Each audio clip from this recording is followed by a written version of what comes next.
As Battersea Fun Fair closed at the end of the 1952 season, the temperature in London began to fall.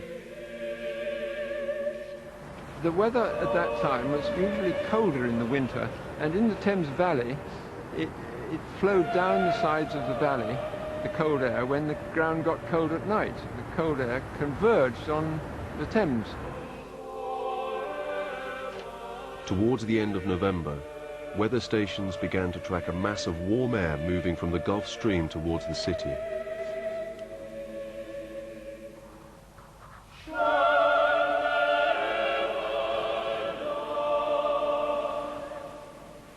Well, you know, we're unlikely to get through any winter without a cold spell, but it just isn't possible to give a forecast for the coming one.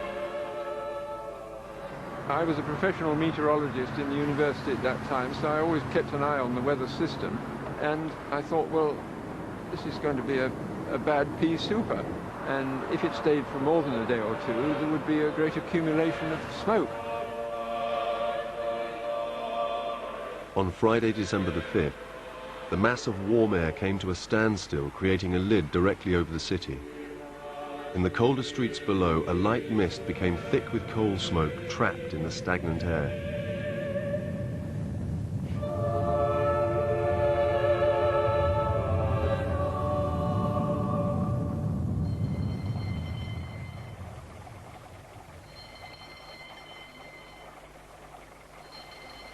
The next morning we had a call from Sir Bentley Purchase, the St Pancras coroner, saying, "This is a crisis. Our staff are completely overwhelmed and I just want some people non-stop." You only have so many undertakers. You can't suddenly say, OK, we've got this inrush of dead bodies, let's incorporate a few extra undertakers. I mean, undertakers are undertakers, that's all they do. So if you've got this rush of dead bodies, then the whole thing, you get like a logjam. Well, it happened to be myself and two of our men, and we spent the next 3 days just going round the back streets. Sometimes the police would be called to break in, sometimes neighbours had got a key, or friends or relatives became worried. But in nearly every case, there's an old person in bed who died gasping for breath, because there's nothing like it, nothing like the smog before or since. Police found the body of Augustus Curtis in a Bellingham street. When they broke into his house, they found his daughter-in-law about to die in her bed. Undertakers removed 10 bodies from one address in Marylebone. And we were just shuttling backwards and forwards to the coroner's mortuary. It was an absolute nightmare. I wouldn't like to go through it again. I don't know how many, 50 maybe. I shall never forget it.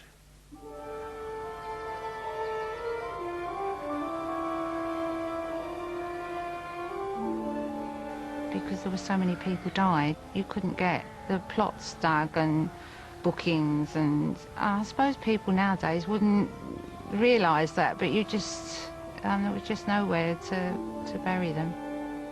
50 victims were brought to Lewisham Mortuary over the weekend. And when we got to the mortuary, it was unbelievable. It looked like something out of an old-time horror film. And the assistant mortuary keeper said, "You should have come last week," he said, "because we had them standing around the wall." He said there was masses of them. When all the numbers were added up, there were about 4,000 excess deaths, and the mortality remained elevated for about another 3 weeks. And if you took the whole period, the excess mortality was about 4,000. 4,000 has remained the official total of the dead. But the government's first report, issued 11 months after the disaster, showed the death toll as 12,000. The figures revealed the government had overseen a public health disaster as deadly as any Victorian plague. 4 months later, a committee appointed by the health minister subtracted 8,000 deaths from the total by declaring a cut-off point of December the 20th. They said anyone who died after that date was not a victim of the fog. The day he died was the 30th, so he would have been buried on the next day. The Wednesday would have been the next day, would have been January the 1st. I would think it would have lived on if that fog hadn't have happened. I'm certain of that. I mean, it lasted 4 days. It never ceased, did it? And not only that, but he'd been working up to then. And we were averaging at that time about 60-odd funerals a month. We're talking about December 1952, 108, January 104, Feb 102, March 80. 80 funerals, 80 people, 80 families. Some of them were very bitter, naturally. Naturally, without the smog, Mum would have still been alive. The ministry said a flu epidemic and not the fog had killed the 8,000. Yet official World Health Organization records show that the flu claimed only 457 of the 8,000 who died in the aftermath. These old people, they'd been through 2 wars. They deserve better than that. The United States pledged 100,000 free gas masks to protect Londoners from the next fog. But there was a catch. The masks would advertise a new filter for American cigarettes. The smoke draws free and easy, 'cause the filter's micro-night. The government rejected the offer. Damn silly. Secret tests by gas warfare experts had revealed masks were no match for the fog. No known mask will protect them from it. Every fog this year, according to the press, will be a killer smog. Reports now calculated more than 6 million Britons were at risk. Macmillan had to do something. Ridiculous as it appears, I suggest we form a committee. We cannot do very much, but we can be seen to be very busy. That's half the battle nowadays. There are some short-term things which we can do. We can gain popularity by them, the masks, etc. Special filtering bunny masks are the latest weapons devised to combat smog, which last winter killed 4,000 Londoners in a single week. Dogs as well can be protected against the deadly fumes which throw a heavy pall across Britain's big cities every year. Ordinary fog does little harm, but smog has become one of the greatest mass murderers of modern times. They started giving us a tuppenny halfpenny bit of bleaking cotton to put round your nostrils and round your mouth. And when we challenged them, we took them to the North Middlesex industrial section, the hospital, and they said they're useless. They're useless. Harold Macmillan ignored the expert advice and pushed for masks he knew to have no effect. The National Health Service was ordered to divert funds towards the distribution of 3 million masks. London's next big fog revealed the results. By the time London suffered the last of its great fogs in 1961, government measures had failed to save 100,000 lives. The fog of 1952 had killed 10 of Dr. David Bates's patients. But how had they died? When one of our patients died, we tried very hard to get an autopsy. I don't remember attending one. And then about a week later, we heard about the cattle. Despite all attempts to save them with whiskey-soaked masks, at the Smithfield show, 13 animals have died of what the stockman called fog fever. I well remember going to the Royal Veterinary College and examining the lung sections to see what had killed these animals, and it was a very acute inflammation in the small airways of the lung. In its windpipe, it was all green, sort of horrible sludgy stuff all round about, and you maybe could get just a modern little one of these big pens through the centre, and that was all the air that was left for them to breathe. And we guessed that this was what had killed our patients too, was the same thing. And not a bacterial thing, and not anything that an antibiotic would have made any difference to, but an inflammation in response to the fog that they've been breathing. In America, research into the 1952 disaster has come to a surprising conclusion. London is not a foggy town at all.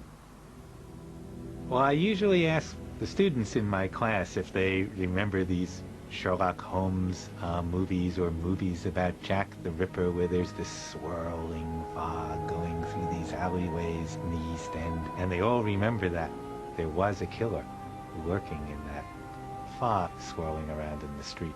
That swirling stuff in all those nice period movies wasn't fog. What they had in London was air pollution.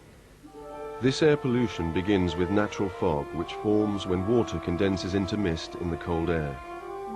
In London, these mists became mixed with the hot smoke from chimneys, mutating into dense man-made fogs. Like water poured on hot coals, cold, moist air billowed over the hot chimney stacks, creating more fog, which sank to the ground, trapping the city.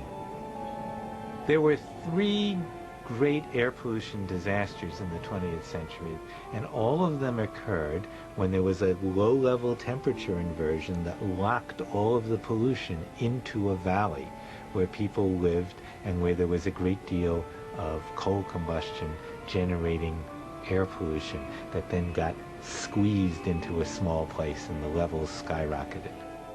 The 1952 disaster forced the authorities to recognize the culprit not as a trick of the weather, but as a man-made killer.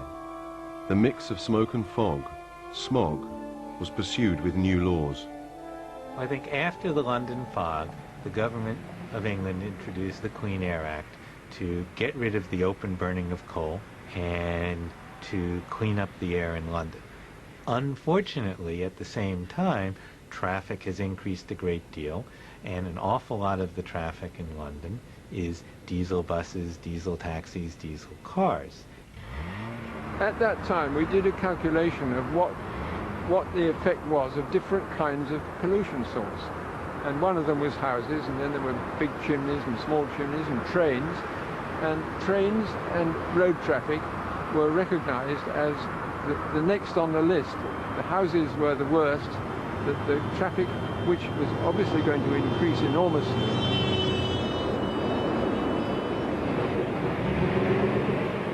You look at those buses going down the street, and the smoke that's coming out of the back is black. It's not green.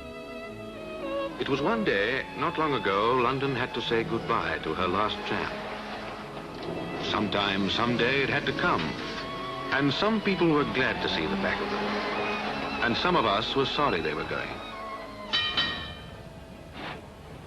The change from trams and trolley buses over to diesel buses in the 1950s was, from the public health and environment point of view, a disaster, and has had a huge impact on the health of Londoners.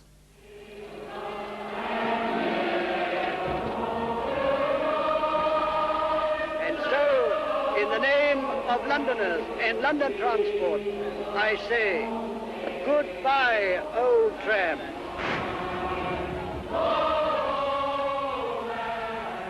The last electric tram was replaced by diesel buses on July the 5th, 1952. At the time of the disaster, 8,000 new buses were being driven into London's fog.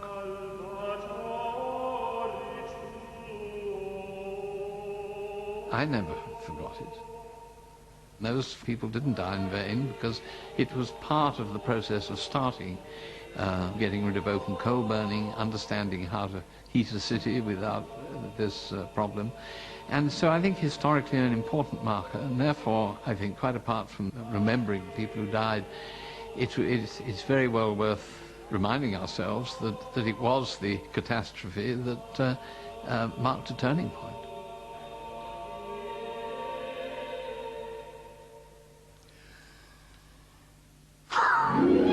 Despite their smokeless home in Lambeth, Mrs. Mitchie and her family are still threatened by smog, which can travel hundreds of miles.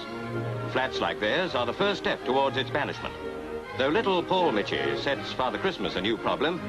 Through the door, please, he says, not the chimney. We haven't got one.